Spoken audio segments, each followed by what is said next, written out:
സഹാക്കളെ വിറ്റ് പിണറായി വിജയൻ ഉണ്ടാക്കിയ കോടികളുടെ കണക്ക് കേരളത്തിലെ പാണന്മാർ പറഞ്ഞു നടക്കും. CMRL മഞ്ഞുമലയുടെ ഒരറ്റം മാത്രമാണ്, ഉപ്പ് തിന്നവൻ വെള്ളം കുടിക്കും. ഷോൺ ജോർജാണ് പറയുന്നത്. ഷോൺ ജോർജാണ് ഈ കേസ് ഈ തരത്തിലേക്ക് കൊണ്ടെത്തിച്ചത്. അതായത് വിജയൻ്റെ മകൾ വീണ തൈക്കണ്ടി തീക്കുണ്ടത്തിലേക്കാണ്. EDയുടെ അടുത്തേക്ക് എത്തിയിട്ടുണ്ട്. ഇന്ന് രാവിലെ 10:30. എത്ര മണിക്കൂർ ചോദ്യം ചെയ്യൽ നീളുമെന്നറിയില്ല. വീണയെ EDക്ക് മുന്നിൽ ഇട്ടുകൊടുത്തിട്ട് റിയാസ് മടങ്ങിയിട്ടുണ്ട്. ആ ഏരിയയിലൊന്നും പിന്നെ റിയാസിനെ ആരും കണ്ടിട്ടില്ല. യഥാർത്ഥത്തിൽ എന്തായിരിക്കും വീണ തൈക്കണ്ടിയുടെ ഭാവി എന്ന് പറയുന്നത്? ഇപ്പോൾ ഇന്ന് EDക്ക് മുന്നിൽ കള്ളങ്ങളുടെ കൊട്ടാരം തീർക്കാൻ വീണ തൈക്കണ്ടിക്ക് കഴിയുമോ? ഒരു സാധ്യതയില്ല. ഈ കേസിൽ ശിക്ഷിക്കപ്പെടുന്നത് എങ്ങനെയെന്ന് തീരുമാനിക്കേണ്ടത് നമ്മളല്ല. അത് വേണ്ടത്ര തെളിവുകൾ ഉണ്ടോ, ഏതൊക്കെ തെളിവുകൾ നശിപ്പിച്ചു, അതിൻ്റെ ഗൗരവം എത്രയാണ്, EDക്ക് അത് എത്രത്തോളം ബോധ്യപ്പെടുന്നു. പക്ഷേ ഈ കേസിൽ നടക്കേണ്ട ശിക്ഷ നടന്നിരിക്കുന്നു. അതെന്താണെന്ന് വെച്ചാൽ, സാധാരണഗതിയിലുള്ള ഒരു ക്രിമിനൽ കുറ്റം, ഒരു സാമ്പത്തിക തിരിമറി, തട്ടിപ്പ്, അത്തരം കേസുകൾ ധാരാളം രാജ്യത്ത് നടക്കുന്നതാണ്. അത്തരം പൗരന്മാരൊക്കെ നിയമത്തിന് മുമ്പിൽ വരുന്നതാണ്.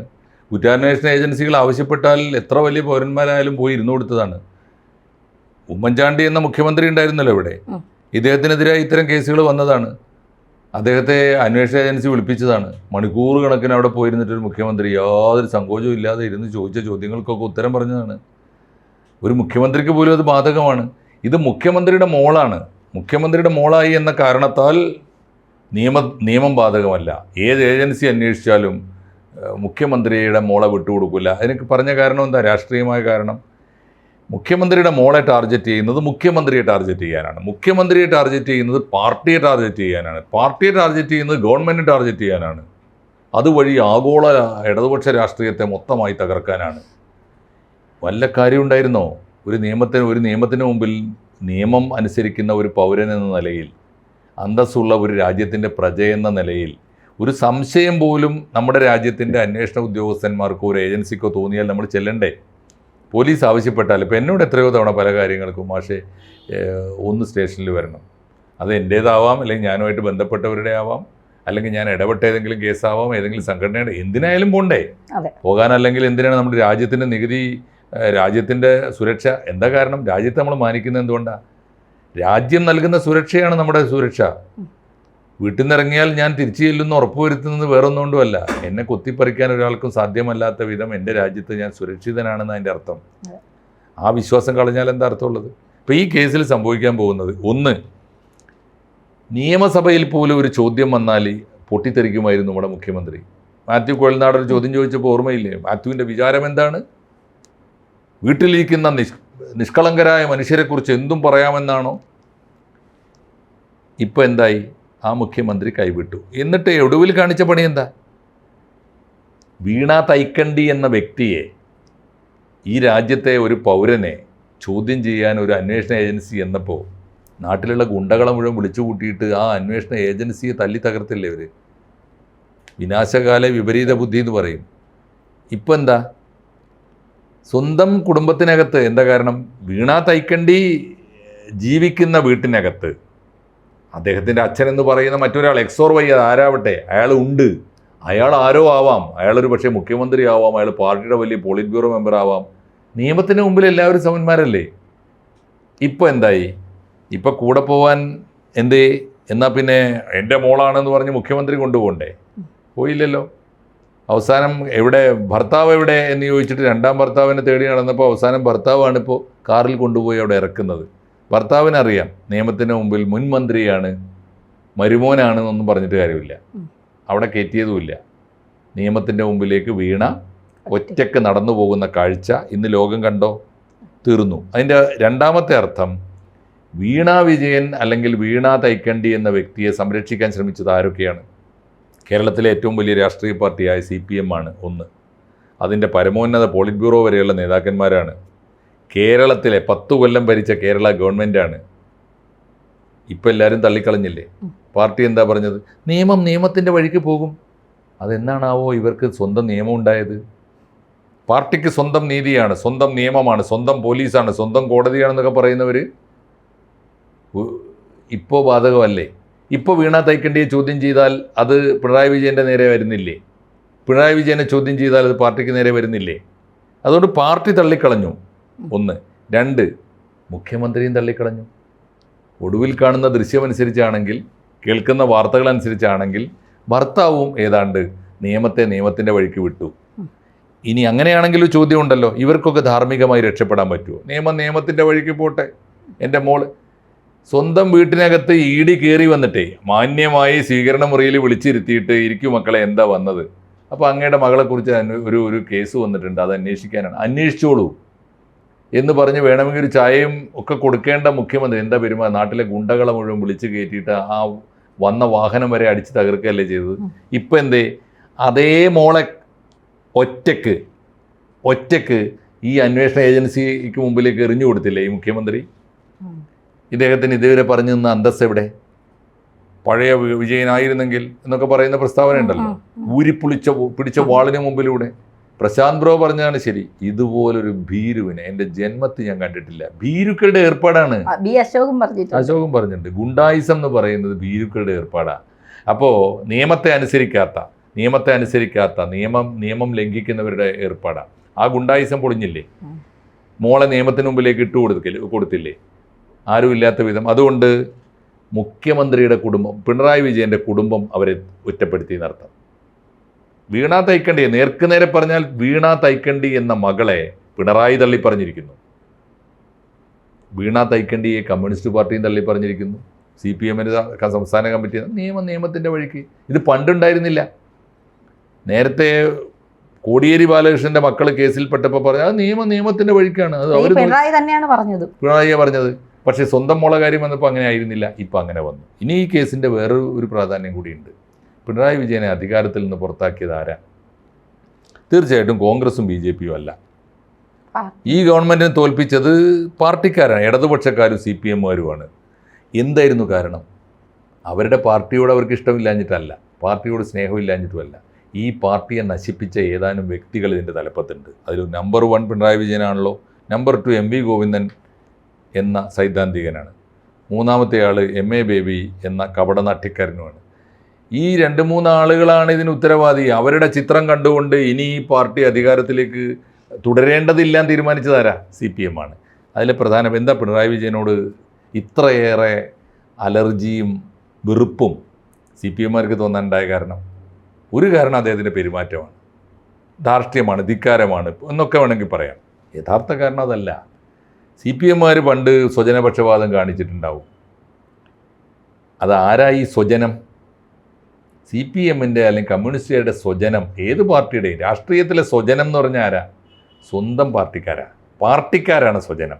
2, ആർക്ക് വേണ്ടിയാണ് ഇവർ ക്രമക്കേടുകൾ നടത്താറുള്ളത്? ജനം പൊറുക്കും. എപ്പോൾ? നാട്ടിലെ പട്ടിണി പാവങ്ങൾക്ക് വേണ്ടി നടത്തണം, അപ്പോൾ പൊറുക്കും. പാർട്ടി സഖാക്കൾക്ക് വേണ്ടി നടത്തിയാലും പൊറുക്കും. സ്വന്തം മോനും മരുമോനും ഒക്കെ മോൾക്കും ഒക്കെ വേണ്ടി നടത്തിയാലോ അപ്പോൾ ജനം പൊറുക്കൂല. പാർട്ടിക്കാർ പറഞ്ഞു ഇത് പാർട്ടി രീതിയിലുള്ള ക്രമക്കേടോ അഴിമതിയോ നിങ്ങൾ നടത്തിക്കോ. ആർക്ക് വേണ്ടി നടത്തണം? നാട്ടിലെ പാവങ്ങൾക്ക് വേണ്ടി നടത്തണം, പാർട്ടിക്കാർക്ക് വേണ്ടി നടത്തണം. അതൊന്നുമല്ല, സ്വന്തം മോൾക്ക് വേണ്ടിയാണ്. അതും ആ മോള് ആരായി തീർന്നു എന്ന് പറഞ്ഞാൽ മോള് വലിയ വ്യവസായിയായി കോടികളുടെ ലാഭം ഉണ്ടാക്കി എന്നൊക്കെ പറയുന്നത് എങ്ങനെ ഉണ്ടായ ലാഭമാണ്? ഈ അച്ഛൻ്റെ ചിത്രം കാണിച്ചിട്ട് അച്ഛൻ്റെ മേൽവിലാസത്തിൽ അച്ഛൻ്റെ മറവിൽ നിന്നുകൊണ്ട് വഴിവിട്ട് സമ്പാദിച്ചതല്ലേ, വേറെന്താ വരുമാനമുള്ളത്? ഈ കുട്ടിയുടെ ശേഷി എന്താന്ന് നമ്മൾ പലപ്പോഴും കണ്ടതാണ്. പൊളിച്ചെഴുത്ത് എന്നൊരു പുസ്തകമുണ്ട്. ബെർലിൻ കുഞ്ഞനന്ദൻ നായർ എന്ന് പറയുന്ന കമ്മ്യൂണിസ്റ്റ് പാർട്ടിയുടെ, എനിക്ക് തോന്നുന്നു രക്ഷാധികാരി എന്നാണ് വിളിക്കേണ്ടത്, അദ്ദേഹത്തിൻ്റെ വീട്ടിലാണ്, അദ്ദേഹത്തിൻ്റെ ബംഗ്ലാവിലാണ് കേരളത്തിലെ കമ്മ്യൂണിസ്റ്റ് പാർട്ടി കണ്ണൂരിൽ വളർന്നത്. അദ്ദേഹം എഴുതിയ പുസ്തകത്തിൽ പറയുന്നുണ്ട്, വീണക്ക് അവനവൻ്റെ മെറിറ്റ് കൊണ്ട് പഠിച്ചു പോകുന്നതാണ് മിടുക്കന്മാരായ കുട്ടികൾ. നമ്മുടെയൊക്കെ മക്കൾ അങ്ങനെയല്ലേ, അവർ പഠിക്കുന്നു, അവർ നല്ല മാർക്ക് വാങ്ങി ഹയർ സെക്കൻഡറി ജയിക്കുന്നു, അത് കഴിഞ്ഞാൽ അവർക്ക് ഇഷ്ടപ്പെട്ട കോഴ്സിന് പോകുന്നു, അവിടെ മെറിറ്റിൽ അഡ്മിഷൻ നേടുന്നു, അങ്ങനെയല്ലേ കുട്ടികൾ ജയിക്കുക. അതിനൊന്നും ശേഷിയില്ലാത്ത ബിലോ ആവറേജ് ആയിട്ടുള്ള ഒരു കുട്ടിയാണ്. ആ കുട്ടിയെയാണ് ഇപ്പോൾ ഈ വലിയ കോടീശ്വരിയായിട്ടൊക്കെ അവതരിപ്പിക്കുന്നത്. ആ കുട്ടിയൊക്കെ എങ്ങനെയാണ് സീറ്റ് കിട്ടിയത്? എവിടെയാണ് സീറ്റ് കിട്ടിയത്? അമൃത കോളേജിലാണ് പഠിച്ചത്. അമൃത ആരുടേതാണ്? മാതാ അമൃതാനന്ദമയി ദേവിയുടേതാണ്. അവരാരാണ്?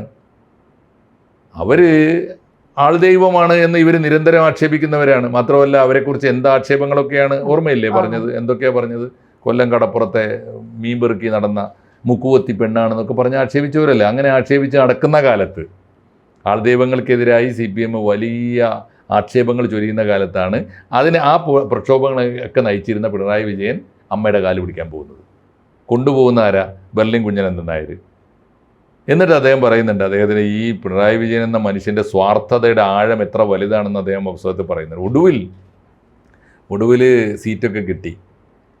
പിണറായി വിജയനെ വലിയ നേതാവല്ലേ, വന്ന് പറഞ്ഞതല്ലേ, എങ്ങനെ കേൾക്കാതിരിക്കുക എന്ന് പറഞ്ഞാൽ അവർക്ക് കാരണം ഭരണകൂടത്തിൻ്റെ സൗകര്യങ്ങളൊക്കെ ഒരു സ്ഥാപനം നടത്തിക്കൊണ്ടു പോകുമ്പോൾ വേണ്ടി വരുമല്ലോ. മാത്രമല്ല ഒരുപാട് സഹായങ്ങൾ പാവങ്ങളെ സഹായിക്കുന്ന ഒരു സ്ഥാപനമാണ്, സന്യാസിമാരുടെ സ്ഥാപനമാണ്. അപ്പോൾ അവർ സമ്മതിച്ചു. പക്ഷേ അവസാനം അവിടുത്തെ മാനേജർ പറഞ്ഞു, സാർ ഇതൊക്കെയാണെങ്കിൽ ഒരു ഫോർമാലിറ്റി ഉണ്ട്. ഇവിടെ ഒരു കുട്ടിക്ക്, ഈ കോളേജിൽ കുട്ടിക്ക് അഡ്മിഷൻ കൊടുക്കുമ്പോൾ അവിടെ ഒരു അഡ്മിഷൻ ടെസ്റ്റ് നിങ്ങൾ വെറുതെ അറ്റൻഡ് ചെയ്താൽ മതി, ബാക്കി മാർക്കൊക്കെ ഞങ്ങളിട്ട് ജയിപ്പിച്ചോളാം. കുട്ടി കരയാൻ തുടങ്ങിയത്രേ. അയ്യോ എനിക്ക് എൻട്രൻസ് കേട്ടാ പേടിയാണെന്ന്. എന്നിട്ട് അതും ഇല്ലാതെ അതിനും എക്സംഷൻ വാങ്ങിച്ചിട്ടാണ് അഡ്മിഷൻ കിട്ടിയത്. അങ്ങനെ ഒരു കുട്ടിയാണ് ഇപ്പോൾ കേരളത്തെ നടുക്കുന്ന, കേരളത്തെ ഞെട്ടിക്കുന്ന വാർത്തകളിൽ നിറഞ്ഞു നിൽക്കുന്ന ഒരു വലിയ ക്യാരക്ടറായിട്ട് മാറുന്നത്. അവളുടെ കഴിവും സാമർഥ്യവും മനസ്സിലാക്കിയിട്ടാണ് അത്രേ സ്വന്തം ഭാര്യയെ ഉപേക്ഷിച്ചിട്ട് റിയാസ് പോയി കല്യാണം കഴിക്കുന്നത്. ഇതാണ് ഇതിൻ്റെ ചിത്രം. അതുകൊണ്ട് ഇപ്പോൾ ഒരു കാര്യം വ്യക്തമാണ്, കേരളത്തിലെ കമ്മ്യൂണിസ്റ്റ് പാർട്ടിയുടെ ഭരണം എന്നേക്കുമായി അവസാനിപ്പിച്ചാന്നാണ് ആളുകൾ വിശ്വസിക്കുന്നത്. കാരണം ജനങ്ങൾ തോൽപ്പിച്ചാൽ ജനങ്ങൾ വീണ്ടും അധികാരത്തിലേറ്റിക്കോളും. സ്വന്തം പാർട്ടിക്കാർ തോൽപ്പിച്ചാലോ? അവരാരെയാണോ തോൽപ്പിച്ചത് ആ വ്യക്തികൾ മാറാത്ത കാലത്തോളം അവർ തിരിച്ചു കൊണ്ടുവരില്ല. പിണറായി വിജയൻ തന്നെ പ്രതിപക്ഷ നേതാവ്, MV ഗോവിന്ദൻ തന്നെ പാർട്ടി സെക്രട്ടറി, MA ബേബി തന്നെ അഖിലേന്ത്യാ സെക്രട്ടറി. അങ്ങനെ ഒരു പാർട്ടിയെ ഇനി ഞങ്ങൾക്ക് ആവശ്യമില്ല എന്ന് കമ്മ്യൂണിസ്റ്റുകാർ പ്രഖ്യാപിച്ചാൽ വല്ല രക്ഷയുണ്ടോ? അതുകൊണ്ട് കേരളത്തിലെ കമ്മ്യൂണിസ്റ്റ് പാർട്ടിയുടെ ഭരണം എന്നേക്കുമെന്ന ഒരു തോന്നലൂടെ ഇപ്പോൾ അവസാനിപ്പിച്ചിരിക്കുന്നതിൽ ഒരു വ്യക്തിക്ക് പങ്കുണ്ട്. കേരളത്തിലെ കമ്മ്യൂണിസ്റ്റ് പാർട്ടി ഉണ്ടായത് എവിടെയാണ്? പിണറായി പാറപ്പുറത്താണ്. ആ നാട്ടിൽ നിന്നാണ് പിണറായി വിജയൻ എന്ന മുഖ്യമന്ത്രി ഏത് വളഞ്ഞ വഴിക്കായാലും വന്നുപെട്ടത് അവിടെയാണ്. എല്ലാ ക്രിമിനൽ കുറ്റങ്ങളുടെ, ധാരാളം ക്രിമിനൽ കുറ്റങ്ങളുടെ കറപുരണ്ട കൈയാണ്. എങ്കിലും അദ്ദേഹം മുഖ്യമന്ത്രി ആയല്ലോ പിണറായിയിൽ നിന്നാണ്. അതേ പിണറായിയിൽ നിന്ന്, അതേ പിണറായിയുടെ വീട്ടിൽ പിറന്ന ഒരാൾ, അതും ഒരു പെൺകുട്ടി, കേരളത്തിലെ CPMൻ്റെ അന്തക എന്ന് വിളിക്കപ്പെടും ചരിത്രത്തിൽ. പിണറായിയിൽ ഉണ്ടായ പാർട്ടി പിണറായിയുടെ മോളെക്കൊണ്ട് തന്നെ തകർന്നു. ഈ പാർട്ടിയുടെ തകർച്ചയ്ക്ക് ഏറ്റവും വലിയ പങ്ക് വഹിച്ച ഒരാൾ ഇതാ ഇന്ന് നിയമത്തിന് മുമ്പിൽ വന്നിരിക്കുന്നു. ശിക്ഷ കിട്ടിയാലും കിട്ടിയില്ലെങ്കിൽ അതെന്ത് കിട്ടുന്നു, എത്ര കാലത്തേക്ക് കിട്ടുന്നു, അതൊന്നുമല്ല കാര്യം. നിയമത്തിൻ്റെ മുമ്പിൽ കേരളം കണ്ട ഏറ്റവും വൃത്തികെട്ട അഴിമതി കേസിൽ അവസാന നിമിഷം വരെ രക്ഷിക്കാനുള്ള എല്ലാ ശ്രമവും നടത്തിയിട്ട് എന്തിന്? നിയമത്തിൻ്റെ മുമ്പിൽ ഞാൻ വരില്ല, ഞാൻ എൻ്റെ വക്കീലിനെ പറഞ്ഞയക്കാം. ED പറഞ്ഞു, മോളെ ഇത് നിയമമാണ്. നിയമത്തിൽ വക്കീൽ കോടതിയിൽ, ഏജൻസിയുടെ മുമ്പിൽ, പോലീസിൻ്റെ മുമ്പിൽ ആ വക്കീൽ എപ്പോഴാണ് ചെല്ലുക? ജാമ്യം എടുക്കാൻ വേണമെങ്കിൽ പോകാം. അല്ലാതെ ഒരു പൗരൻ ചെയ്ത കുറ്റകൃത്യത്തിന് ഉത്തരം പറയേണ്ടത് ആരാ? കുറ്റവാളി തന്നെ പറയണം, പ്രതി തന്നെ പറയണം, വന്നേ പറ്റൂ. ഞങ്ങളെ തല്ലാലും കൊല്ലാലും അതിനൊക്കെ നിയമം ഞങ്ങളെ രക്ഷിക്കും. ഞങ്ങളെ തല്ലി പേടിപ്പിച്ച് കളയാമെന്ന് വിചാരിക്കണ്ട. വേണമെങ്കിൽ വന്നോ, ഇല്ലെങ്കിൽ എന്താ പണിയെന്ന് ഞങ്ങൾക്കറിയാം. അതാണ് അവസാനം കൊടുത്ത നോട്ടീസ്. 4 ദിവസമായിട്ട് EDയുടെ മേധാവി ഇവിടെ കേരളത്തിൽ ക്യാമ്പ് ചെയ്യുക. ഓരോ നിമിഷവും അയാൾ നോക്കുന്നുണ്ട്. ഇക്കണക്കിന് പിണറായി വിജയൻ്റെ വീട്ടിൽ പോയിട്ട് മാന്യമായി ചോദ്യം ചെയ്ത് പോരാൻ ചെന്ന ഉദ്യോഗസ്ഥരെ ഗുണ്ടകളെ വിട്ട് നടുക്കിക്കളഞ്ഞല്ലോ പിണറായി വിജയൻ. CPM എവിടെ പോയൊക്കെ ഇപ്പോൾ? കൊച്ചിയിലെ ആഫീസിൽ ഒറ്റയ്ക്ക് വേറെ ഒരുത്തൻ്റെ, ഒരു പട്ടിയുടെയും കാവലില്ലാതെ പോയി നിയമത്തിന് മുമ്പിൽ ഇരുന്ന് കൊടുക്കുന്നുണ്ടല്ലോ. അതാണ് നിയമവ്യവസ്ഥ, അതാണ് രാഷ്ട്രത്തിൻ്റെ വില. അത് കാണിച്ചു കൊടുത്തു ഇന്ത്യ. ഇനി ശിക്ഷ കൊടുക്കേണ്ടതൊക്കെ കോടതിയാണ്. അതിപ്പോൾ കോടതിയിൽ തെളിവുകളൊക്കെ നോക്കിയിട്ടാണ് അവർ പ്രഖ്യാപിക്കട്ടെ. പക്ഷേ വീണ തൈക്കണ്ടി തോറ്റിരിക്കുന്നു. CPM ഈ കേസിൽ ദയനീയമായി തോറ്റമ്പിയിരിക്കുന്നു. പിണറായി വിജയൻ എന്ന വ്യക്തി ചരിത്രത്തിൻ്റെ ഭാഗമായി തലകുനിച്ച് നിൽക്കുന്നു എന്നതാണ് ഇന്നത്തെ ചിത്രം. അത് കാലത്തിൻ്റെ ഒരു കാവ്യനീതിയാണ്. ഇത് വന്നില്ലെങ്കിൽ എന്താ അർത്ഥം എന്നറിയോ? എനിക്കും നിനക്കും ഇവിടുത്തെ നിയമ സംവിധാനത്തിൽ വിശ്വാസമില്ലാതാവും. അതാണ്. അതുകൊണ്ട് ഇന്ത്യയുടെ ഭരണഘടനയ്ക്കും നിയമ സംവിധാനത്തിനും വിലയുണ്ടെന്ന് കാണിച്ച ദിവസമാണ് ഇന്ന് കൊച്ചി കണ്ടത്. അത് തീർച്ചയായിട്ടും അതിൻ്റെ വിലയുണ്ടായിരുന്നു, ചരിത്രപരമായ വിലയുണ്ട്. ഓക്കെ, കൂടുതൽ വാർത്തകളും വിശേഷങ്ങളും നിങ്ങളിലേക്ക് എത്താൻ ABC മലയാളം സബ്സ്ക്രൈബ് ചെയ്യുക, ബെൽ ബട്ടണും അമർത്തുക.